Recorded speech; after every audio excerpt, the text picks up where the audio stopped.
विराज जाइएगा। हाँ। तो वृंदावन की भूमि, और जैसे वृंदावन के विषय में जब पृथ्वी को बताया गया तो पृथ्वी की ज्ञान गर्भ समाप्त हो गए। सुखदेव जी महाराज कहते हैं कि परीक्षित ब्रह्मा जी के एक और पुत्र हुए जिनका नाम हुआ करदम, और इसी करदम का विवाह देवहूति के साथ किया गया।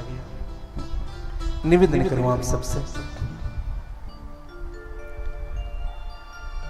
स्वयं मनु की 3 पुत्री और 2 पुत्र हुए। ब्रह्मा जी के पुत्र हुए स्वयं मनु, ब्रह्मा जी से मनु की उत्पत्ति हुई स्वयं मनु के, और इनसे 3 पुत्री 2 पुत्र हुए। 3 पुत्री आकुति, देवहूति और प्रसूति, 2 पुत्र हुए प्रियव्रत और उत्तानपाद।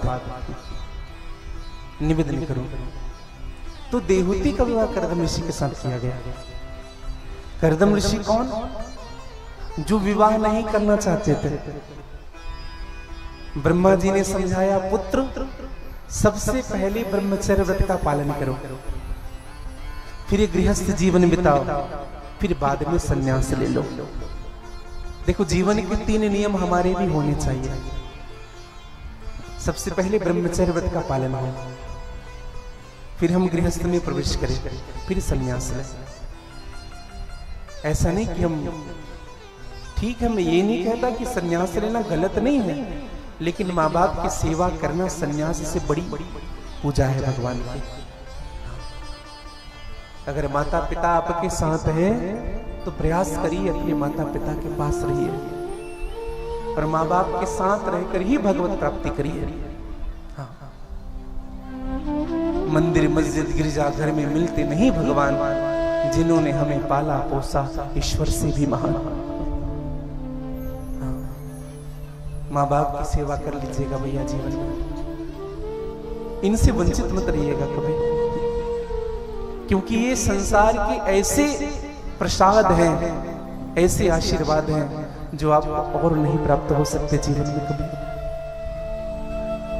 माता और पिता अगर आपके साथ है ना, तो आप सबसे बड़े धनवान हैं।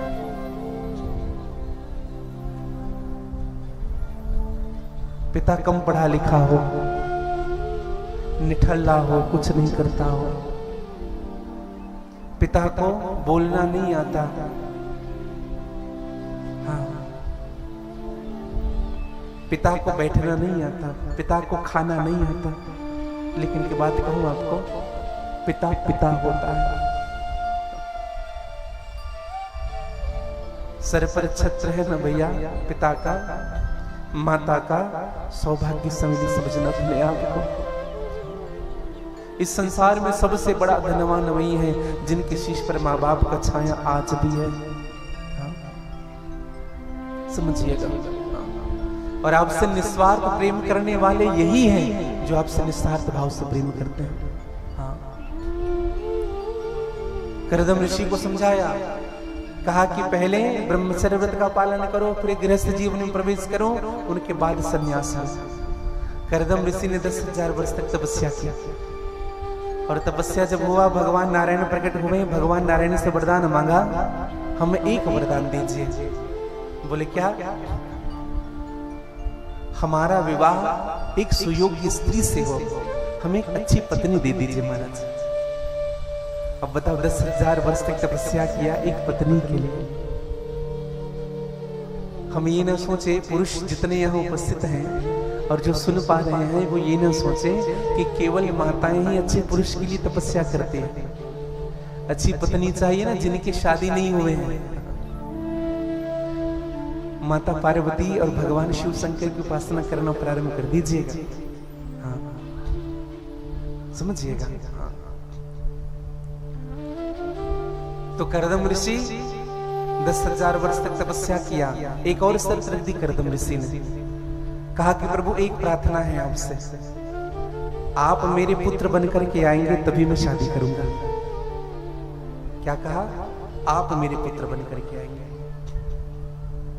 और दर्शन करिएगा, जब देवहूति का विवाह करने के लिए जब स्वामी मनु ने कहा कि बेटी तुम्हारा विवाह होगा एक योग्य पुरुष से, देवहूति ने कहा, पिताजी आप मेरे लिए वर ढूंढेंगे तो कोई गलत नहीं ढूंढेंगे, आप पर मुझे भरोसा है। एक बात कहें भैया, जिनकी शादी नहीं हुए हैं ना, उन सभी बहनों से एक बात मैं कहना चाहूंगा, कहीं ना कहीं आपके चॉइस में गलती हो सकती है, आपके सिलेक्शन में भूल हो सकता है, लेकिन माता पिता के सिलेक्शन में कभी भूल नहीं हो सकती। हाँ। और मेरी एक विशेष प्रार्थना रहेगी सभी सनातनी बेटियों से,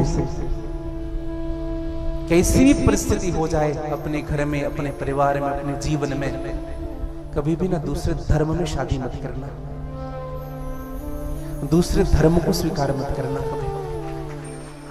आज संकल्प लीजिएगा, अपने पिता को ना नरक मत भेजना कभी। शास्त्र कहता है जो पिता कन्यादान नहीं करता है ना, वो पिता नरक जाता है। और आजकल की दशा क्या है, आजकल के युवा भाई बहन 4 दिन की यारी प्यारी के चक्कर में अपने माँ बाप को भूल जाते हैं, अपने माँ बाप से दूर हो जाते हैं। समझिएगा, 20 साल का प्रेम, 22 साल 25 साल का प्रेम, 20 दिन के प्रेम भारी पड़ गया उसमें। माँ बाप से कभी दूर मत रहिएगा जीवन में कभी। माँ बाप ही साथ दे सकते हैं आपको, माँ बाप ही आपके सब कुछ है। देवहूति मैया ने विवाह के लिए प्रस्ताव जब रखा, उन्होंने हामी भर दी। अच्छा विचार करिएगा, शास्त्र लिखता है कि देवहूति इतनी सुंदर थी, इतनी सुंदर थी कि कभी कभी स्वर्ग से देवता अपना विमान लेकर के जब गुजरते थे, दृष्टि देवहूति पर पड़ती थी तो विमान लड़खड़ाने नहीं लगता था उनका, इतनी सुंदर थी मेनका, रंभा। मैंने संतों से सुना है कभी कभी माँ लक्ष्मी, माँ पार्वती, माँ ब्रह्माणी, सरस्वती को भी द्वेष होने लगता था देवहूति से, इतनी सुंदर थी देवहूति।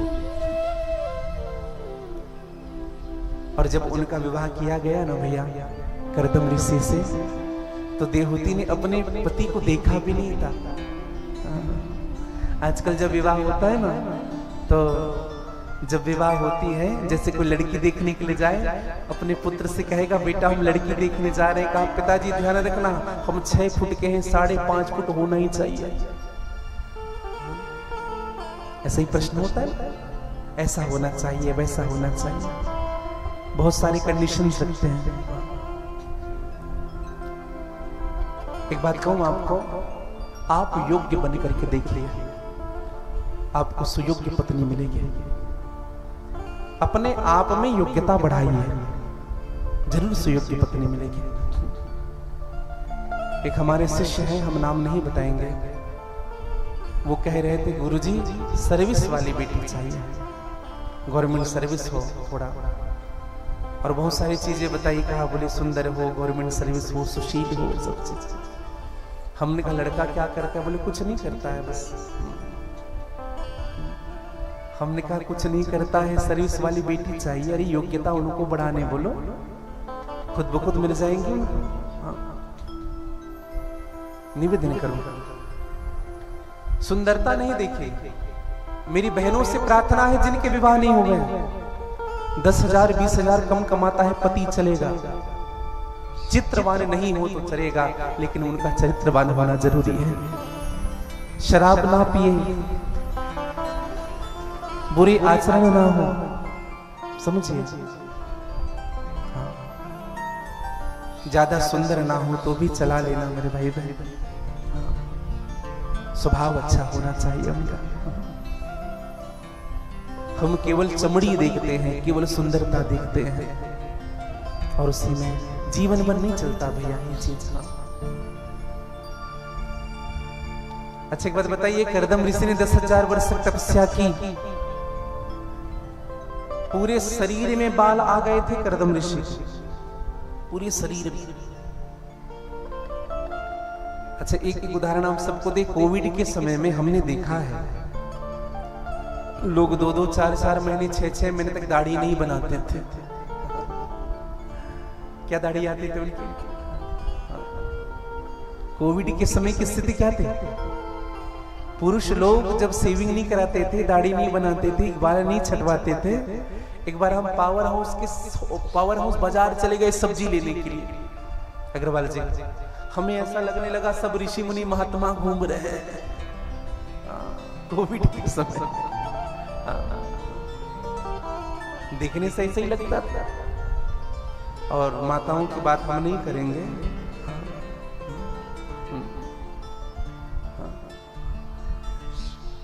उनकी अवस्था क्या थी वो भी जाने। हाँ, तो मैं निवेदन करूं, दशा क्या है जीवन में, संस्कार देखा गया। और एक घटना बताऊं मैं आपको। जब देवहूति के साथ विवाह हुआ है करदम ऋषि का, देवहूति को करदम ऋषि अपने कुटिया लेकर के चले गए, तो करदम ऋषि जैसे प्रवेश किए देवहूति को, एक परंपरा होती है, कलश को पैर में मार के अंदर प्रवेश किया जाता है। ये परंपरा है, कहीं नहीं लिखा है ऐसी परंपरा। हाँ, ये रीति उचित नहीं लगती सनातन की।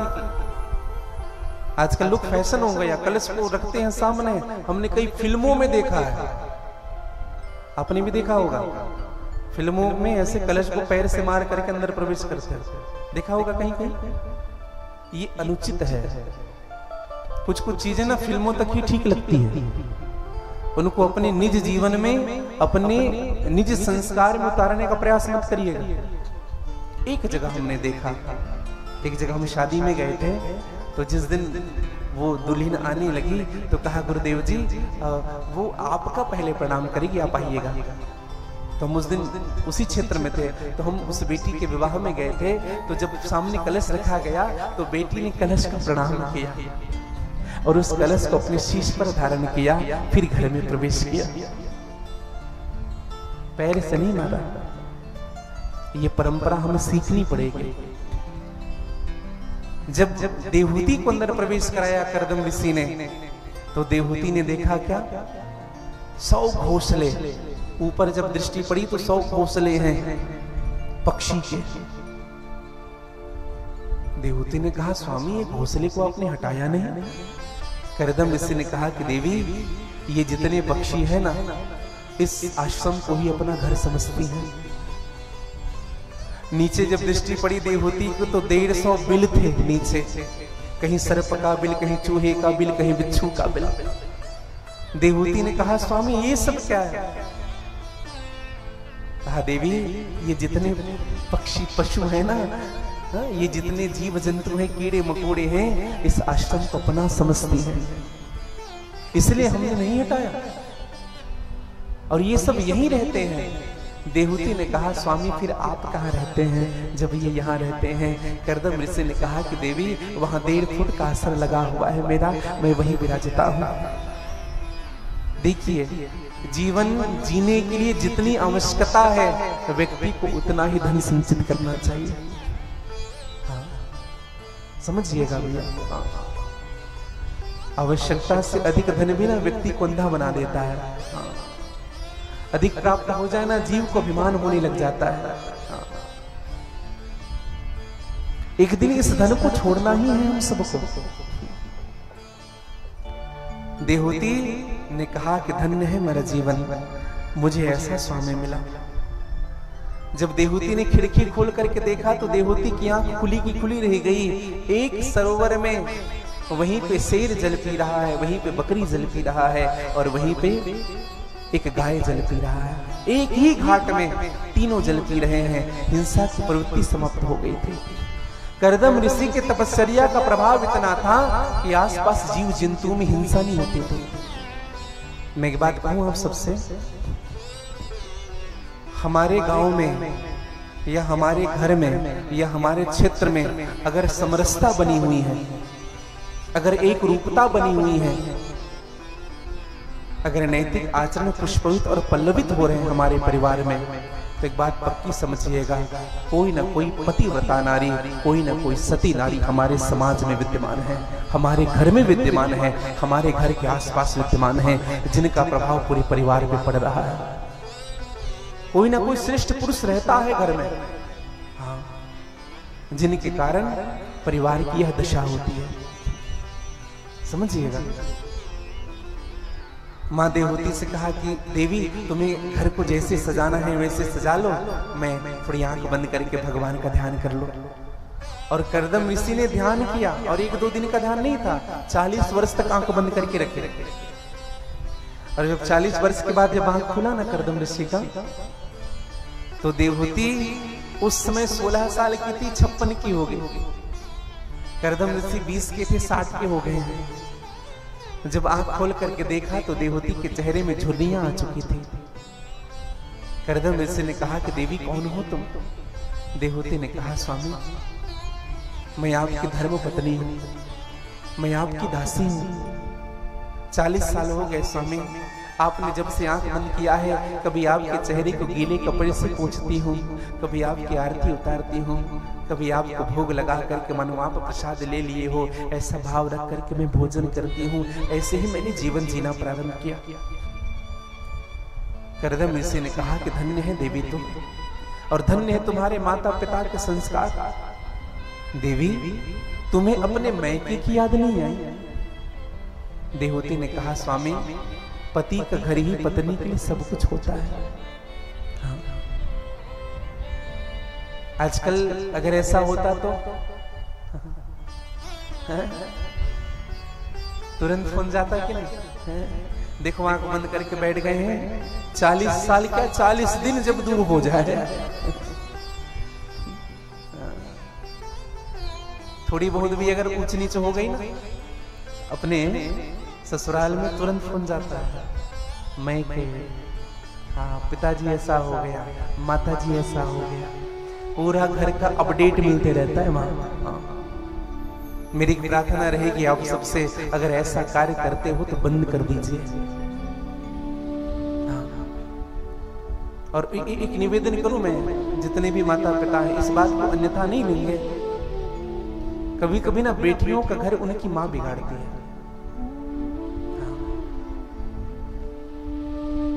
बहुत ज्यादा प्रायोरिटी देना, सीख ये मत दीजिए। हाँ, आप बहुत बड़े व्यक्ति हैं तो अपने बेटी को कार लेकर के मत दीजिए दहेज में। अगर देना है दहेज तो उनको संस्कार दे करके भेजिए, सीख दे करके भेजिए बेटी को कि बेटी किसी भी स्थिति में अपना घर नहीं छोड़ना है, अपना परिवार नहीं छोड़ना है। सदैव याद रखिएगा भैया। मैं एक घटना बताऊं मैं आपको। 5 भाई रहते हैं रायपुर में, बोरिया खुर्द की घटना है रायपुर की। आज से लगभग 2 वर्ष पहले कथा हुई बोरिया खुर्द में, साहू परिवार में। तो जो साहू जी थे, जो आयोजक थे, उन्होंने कहा गुरुदेव एक बहन रहती है पास में, उनकी बड़ी इच्छा है आप उनके यहाँ चले। एक बार चली ना गुरुदेव, उनकी बड़ी इच्छा है आप उनके घर आते। हमने कहा जरूर चलेंगे। हम उनके यहाँ गए और सत्य बताऊं मेरे भाई बहन, हमें बड़ी शांति मिली। 5 कमरे हैं, 5 परिवार रहते हैं उस घर में, छोटा सा घर है। 5 बहुएं और 5 भाई एक साथ रहते हैं, एक ही हंडी में भोजन बनता है। शिष्य हैं, 5 इधर बैठे थे, 5 इधर बैठे थे। ज्यादा देर तो नहीं रुके, कथा का समय हो रहा था, केवल 10 मिनट बैठे। जो बातें कहनी थी हमने कह दिया। फिर हम जब जाने लगे, सत्य कहूं मैं आपको, इस वाक्यांश को कहते कहते ना मेरे शरीर के बाल खड़े हो जाते हैं। जो घटना घटी वहां पर, 5 भाई खड़े नहीं हुए, 5 बहुएं खड़ी हो गई मेरे सामने, और 5 बहुएं खड़ी होकर के मुझसे कहे गुरुदेव आप ये आशीर्वाद हमें दीजिए कि हमारा परिवार कभी अलग ना हो। हाँ, हम सभी एक साथ रहे, हम कभी अलग ना हो। कौन कह रही है? बहुएं कह रही है। हमने प्रणाम किया, धन्य है आप जैसे बहुवे और आपके माता पिता जिन्होंने ये संस्कार दिया, अपने परिवार को एक करना सिखाया। सत्य कहूं मैं आपको, स्त्रियां ही अगर चाहे तो घर को स्वर्ग भी बना सकती है और घर को नरक भी बना सकती है। किसके यहाँ नहीं होता है, बातें होती हैं सबके यहाँ। हाँ, आगे बढ़ जाइए ना। और एक बात कहूं आपको, अगर कोई बड़ा डांट भी रहा है तो सुन लोगी तो क्या चला जाएगा तुम्हारा, क्या बिगड़ जाएगा तुम्हारा। हाँ, क्या घर में माँ डांटती थी तो माँ को नहीं समझाते थे? क्या पिताजी कुछ कहते थे तो पिताजी से जिद नहीं करते थे, पिताजी को नहीं समझाते थे? एक बात कहूं आपको, अगर कोई बड़ा डांट रहा है ना, अगर आपकी गलती भी नहीं है तो भी सुन लीजिए। हाँ, ध्यान से सुनिएगा जो बात मैं कहने जा रहा हूं। अगर आपसे बड़ा आपको डांट रहा है, आपकी भूल नहीं है, आपकी गलती नहीं है, फिर भी आप सुन लीजिए। अब आप कहेंगे महाराज ये तो उल्टा होगा, हमने गलत नहीं किया, हमें अगर सुनाया जाए तो हम क्यों सुने? एक बात कहूं आपको, जिस दिन उस बड़े को पता चलेगा कि आपकी भूल नहीं थी, आपकी गलती नहीं थी, फिर भी आपने पलट करके जवाब नहीं दिया, उसी दिन से वह बड़ा आपसे प्रेम नहीं, आपका सम्मान करना प्रारंभ कर देगा। फिर कभी कुछ नहीं कहेगा वो, चाह कर भी वो आपको कुछ नहीं कह सकता। समझिएगा, आप श्रवण करने का स्वभाव रखिए अपने जीवन में। घर आपका संवर जाएगा, घर आपका सुधर जाएगा। कुछ नहीं होता, अपना बड़ा है कह रहा है, क्या चला जाएगा मेरा। निवेदन करो। मां देवहूति ने हाथ जोड़ लिया, स्वामी एक पुत्र की इच्छा थी और भगवान ने ऐसी लीला रची, एक पुत्र की इच्छा लेकर के अपना प्रस्ताव रखा, लेकिन 9 पुत्री हो गई। और यही 9 पुत्री 9धा भक्ति हुई, और इस 9धा भक्ति के पुष्ट होने के बाद 10वें नंबर में पुत्र हुआ, जिनका नाम भगवान कपिल नारायण पड़ा। बोले कपिल नारायण भगवान की। और यही कपिल नारायण भगवान है जिन्होंने अपनी मां को सांख्य शास्त्र का उपदेश किया।